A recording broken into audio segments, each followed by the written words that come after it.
Istana akhirnya buka suara soal pertemuan antara Prabowo dengan Jokowi di kediamannya di Kertanegara, di mana Mensesnek Prasetyo Hadi dan Ketua DEN Luhut Binsar Panjaitan kompak menyebut bahwa ini adalah silaturahmi biasa dan juga sinyal pemimpin yang guyup. Namun pertanyaannya, apakah memang dari pertemuan yang berjalan sekitar 2 jam ini antara Presiden dan juga mantan Presiden hanya dianggap sebagai makan siang biasa? Keterangan resmi ini justru membuka dugaan baru ada agenda penting apa yang sebenarnya terjadi di balik narasi ini, dan kami akan membahasnya bersama dengan Bang Iqbal dan juga Mbak Hadijah dalam Editors View kali ini. Mungkin tanggapannya dari Bang Iqbal terlebih dahulu, ini pertemuan antara kedua belah pemimpin. Meskipun memang akhirnya diberikan keterangan bahwa dikatakan bahwa ini menjadi narasinya adalah kedua pemimpin sedang guyup begitu dan juga meminta masukan terhadap kebijakan-kebijakan terbaru. Tapi tanggapan redaksi melihat pertemuan ini seperti apa, Bang? Ya, tentunya ini pertemuan yang sebenarnya kalau kita lihat rutin ya, karena ketika Pak Prabowo ke Solo pun ke Jawa Tengah itu pasti akan ke kediaman Pak Jokowi juga gitu. Cuma memang saya melihat momentumnya pas setelah Presiden Prabowo menerbitkan Perpres soal IKN yang menyatakan bahwa IKN itu adalah ibu kota politik.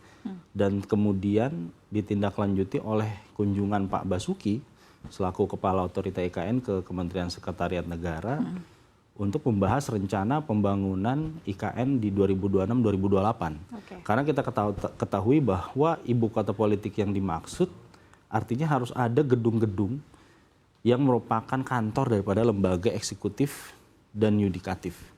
Dan legislatif juga. Ini yang dibicarakan di pertemuan tersebut? Yang di IKN, ya. Pak Basuki. Sorry. Jadi maksud saya melihatnya bahwa ini rangkaian dari kebijakan dari Presiden Prabowo terkait IKN. Kemudian juga banyak isu yang mungkin kita tahu bahwa misalkan yang sibuk dibicarakan orang terkait dengan Kapolri misalkan. Bagaimana setelah kejadian di akhir Agustus, kemudian kita tahu bahwa kedekatan Pak Jokowi juga dengan Pak Kapolri seperti apa. Kemudian juga ada beberapa isu lain yang menurut saya Presiden Jokowi tentu ingin memberikan masukan kepada Presiden Prabowo untuk memastikan kelanjutan program-program di eranya beliau gitu. Ya, oke. Sebenarnya pertanyaannya lebih sederhana. Apakah memang pertemuan antar mantan presiden dengan presiden yang sedang menjabat ini adalah sesuatu yang lazim begitu? Mungkin boleh Mbak DJ jawab, atau sebenarnya ini lebih ke arah politik begitu? Maksudnya kalau misalnya boleh meminjam kata-kata netizen, apakah memang Presiden Prabowo masih belum bisa lepas dari bayang-bayang Presiden Jokowi? Atau sebaliknya? Atau sebaliknya? Kalau kita lihat di sini sebenarnya ini pertemuan yang tadi dikatakan Kak Iqbal rutin ya. Bahkan kita bisa lihat jangan-jangan presidennya lebih sering ketemu nih dibanding anaknya ya.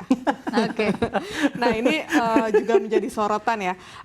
Tapi di sini kita melihat memang betul banyak sekali hal yang mungkin patut dibicarakan oleh keduanya untuk pemerintahan Pak Presiden Prabowo ke depannya gitu.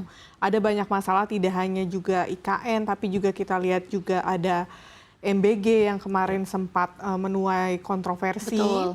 Kemudian juga bertepatan juga jelang HUT TNI ke 80, mungkin juga Presiden Jokowi ingin memberikan masukan terkait pertahanan dan ketahanan, juga untuk kelanjutan IKN seperti disampaikan Mas Iqbal, dan juga mungkin untuk program-program ke depannya, karena ini kan juga bertepatan dengan jelang 1 tahun pemerintahan Presiden Prabowo. Ya. Nah ini kalau kita lihat sebenarnya anggapan masyarakatnya mungkin kita akan lihat untuk dua presiden ini sering ya bertemu. Kalau untuk kita lihat ke belakang, yang sebelum-sebelumnya mungkin bisa dibilang quote-unquote jarang ya. Tapi kalau ini lebih intens, dan ini juga benar kata Pak Luhut, mungkin memberikan sinyal positif bahwa kedua belah pihak akur gitu. Tapi juga jika dilihat lagi kalau terlalu sering juga kita juga melihat tanda tanya juga nih, ada apa gitu kalau terlalu sering, karena bisa menimbulkan persepsi publik yang mana apakah tadi disampaikan Dina, apakah Presiden Prabowo selalu membutuhkan Presiden Jokowi atau sebaliknya gitu. Nah ini kan kurang bagus juga untuk persepsi di publiknya gitu. Dan tapi untuk di pasarnya kalau kita tarik ke market mungkin mereka udah nggak peduli gitu ya gitu. Nggak ngaruh-ngaruh banget. Tidak ngaruh banget gitu. Oke. Terakhir ke Bang Iqbal sebelum kita lanjut ke segmen selanjutnya. Mungkin tanggapannya berkaitan dengan bayang-bayang apakah memang Presiden Prabowo ini masih berada di bawah bayang-bayang Jokowi? Atau mengingat sebenarnya karena wakilnya adalah anaknya Pak Jokowi, atau sebenarnya seperti apa sih? Kenapa ketemu terus gitu? Benar, tadi aku setuju dengan pernyataan Mbak DJ bahwa sebenarnya jadi persepsi publik yang akhirnya terdistorsi. Bertanya-tanya, wajar dong kalau publik bertanya-tanya. Sebenarnya ada apa? Ada program apa yang dibicarakan? Dan bukan soal program kan banyak. Ada MBG, ada IKN, dan lain sebagainya. Pokoknya selama kurang dari setahun Pak Prabowo menjabat ini luar biasa programnya banyak. Tapi masalahnya juga nggak kalah banyak. Jadi sebenarnya kira-kira apa yang dibicarakan dan kemana arah kelompok politiknya? Saya malah tertarik tadi ya dengan Kak DJ yang bilang bahwa ini jelang setahunnya Pak Prabowo dan Mas Gibran ya sebagai wakil presiden. Tapi kita juga nggak bisa lupa bahwa Pak Prabowo ini kan juga dulu menjadi bawahannya Pak Jokowi kan. Dan ketika menjadi calon presiden pun kita tidak bisa menutupi fakta bahwa ada peran Mas Gibran juga di situ sebagai anaknya Pak Jokowi dalam pemenangan itu gitu.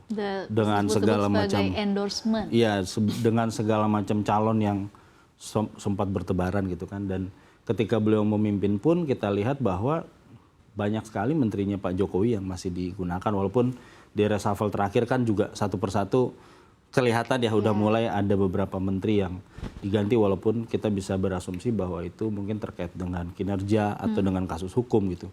Tapi perlahan tapi pasti saya melihat bahwa Pak Presiden juga harus memang benar ya, karena menjawab kekhawatiran publik itu dia harus memang melepaskan diri dari bayang-bayang itu. Karena memang kalau yang ditangkap publik kan pertemuan antara Pak Jokowi dan Pak Prabowo ini, mungkin kita perlu rekap lagi ya, selama setahun ini saya perhatikan 3 bulan sekali sepertinya akan selalu bertemu. Bahkan ketika Pak Prabowo habis dari luar negeri, terus dia ke Papua, terus dia mampir ke Solo gitu. Jadi pasti ada dugaan bahwa ini apa terlalu bergantung atau seperti apa. Tapi saya melihat ya ini mungkin untuk menjaga hubungan baik ya, karena wakilnya adalah Mas Gibran gitu.